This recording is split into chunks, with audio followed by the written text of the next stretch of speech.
美加會嘅策略夥伴廣州復大腫瘤醫院今日帶嚟一個香港家庭嘅真實求醫故事。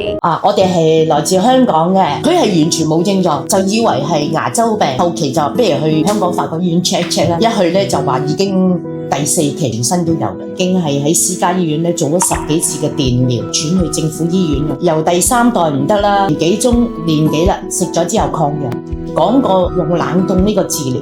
聯絡咗佢咧，就安排嚟咧就係做冷凍標靶介入治療，做到6次至8次，控制到。做完咧又係冇乜特別，好似喺屋企咁啊。